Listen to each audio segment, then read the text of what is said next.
In today's video, we're going to teach you the principles and tactics for how to create a power play in Madden 18. What's up, guys? My name is Cody, and I want to welcome you to my YouTube channel. If this is your first time checking out my YouTube channel, then I want to ask you to do me a favor and leave a comment and let me know how did you find the channel, and secondly, what are some things that I can help you with or some problems or questions you might have as it relates to Madden 18. In today's video, guys, what we're going to be doing is we're going to be looking at my exact step-by-step process into how I create a power play. So what I do is I load up practice mode and I pick the nickel normal. I traditionally will pick the nickel normal, and I'm going to come out in the play cover 4. The reason I'm going to come out in the play cover 4 is because that's going to give me access to cover 4, cover 3, cover 2 man, and a cover 0 blitz. That's 5 plays that I can practice my play against, and then eventually I will lab it against the cover random plays. Okay, so let's look at this. So I'm in the Seattle Seahawks offensive playbook here, and I wanted to work on something out of the bunch tight end. This is something I'm thinking of adding to my scheme. So I already run the bunch weak, but I just wanted to kind of experiment a little bit with the bunch tight end. So the play that I want to come out in is curl flat corner. And the reason is because I think that corner route there in combination with this PA boot over is going to be good. But as you can see there in the quick audibles, curl flat corner is already a quick audible. So I know that means, okay, well, I don't need to even come out in it. Let me pick something else just to experiment with. So I'm going to change it up a little bit here. Let's see if I can find something, interesting to me. Nothing here really interests me, honestly. We'll come out in inside switch then. That's probably the best play. So it looks like the bunch tight end doesn't have a whole lot outside of those 2 plays, which is fine. That's just the way it works. All right, so from there, what I'm going to do is I'm going to pick my play curl flat corner. Now, the first thing that I want to do is I just want to run the play as is, and I just kind of want to throw this corner out and see how it does. There, as you saw, it doesn't get open against cover 4. So that's an important thing for me to know.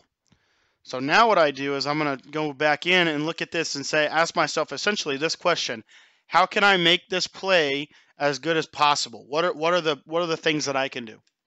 Well, the first thing that I know I need to do is I know I need to have some type of quick route that's going to help me beat a man-to-man blitz.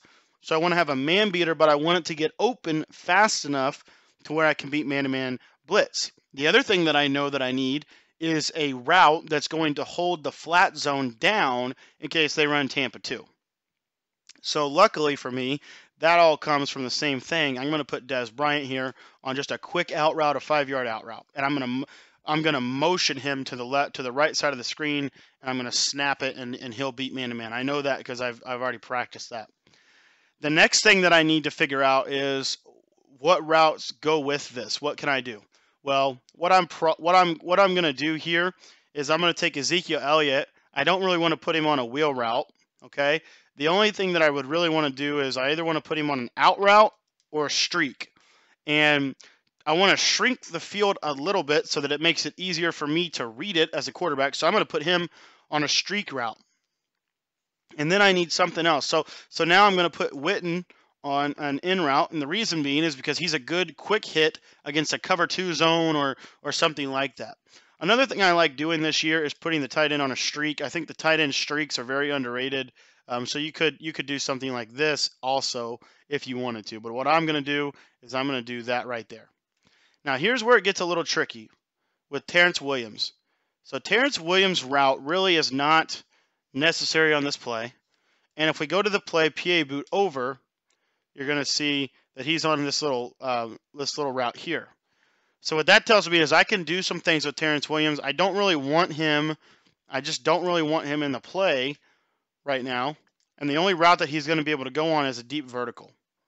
So you could do one of 2 things, and this is up to you.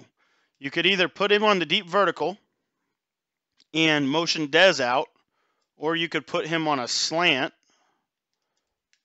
and motion him inside, and he's going to come all the way across the field to the left side, and now you're going to have a nice little levels concept going as we throw the interception, but you see what I'm saying. So that's kind of your decision, and the reason that I'm going to leave it as is because in my other bunch formation that I run so much, I motion Dez out to the right every time. So I'm going to keep that the same with this play. So then from there, I've got my setup, Now what I need to do is make sure that it actually beats the defensive. So I'm going to test it against cover 2 man. Okay, so I'm going to motion Des Bryant out. See when he's going to get to the right side, he does beat it, and we're off to the races. Now, what I'm thinking against cover 4 is probably going to be the hardest defense to beat with this because of the way cover 4 plays this year. It's actually, in my opinion, one of the better defenses. So let's test it against cover 4. What's going to happen is this route to Dez is going to be open to the outside. Now, here's the kicker with this play. What some teams will do, I know this because this has been happening to me online, is they will take their guys that are in cover 4 zone, and they will, if I can get on the guy, they'll slide him out here like this, but they'll put him in a curl flat, and they'll do the same thing for both sides here.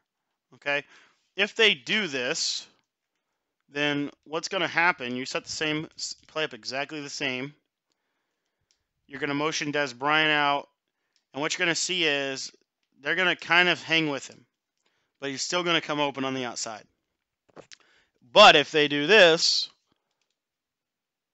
cover 3 Mabel.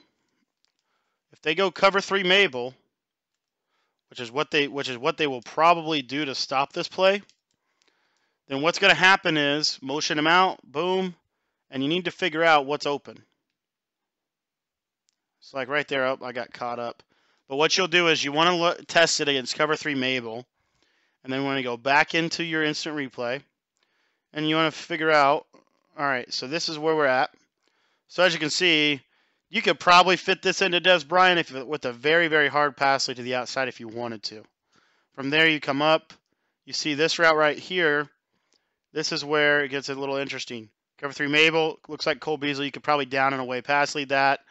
And then the route to Williams was not open because the safety was coming back on him. So and then what you want to do as you're moving through this is then you want to say, okay, now I know my target is against cover 3 Mabel. And there I did not motion Des out. Sorry. One sec here. Okay, so we're going curl flat corner. Here's your setup. Make sure Des is on the out route. Motion him all the way outside to the numbers.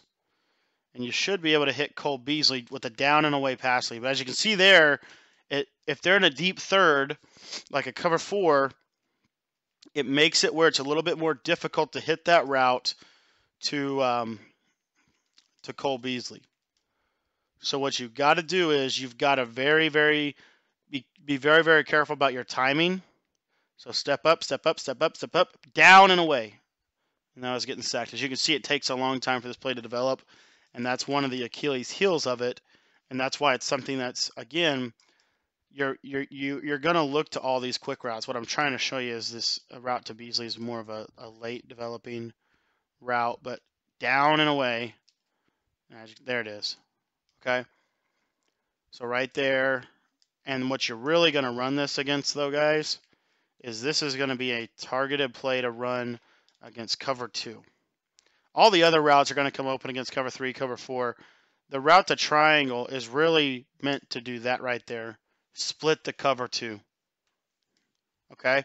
So if they go cover 3 Mabel, then you're going to want to go, when people run cover 3, in my opinion, the area you want to attack is the high-low over the middle.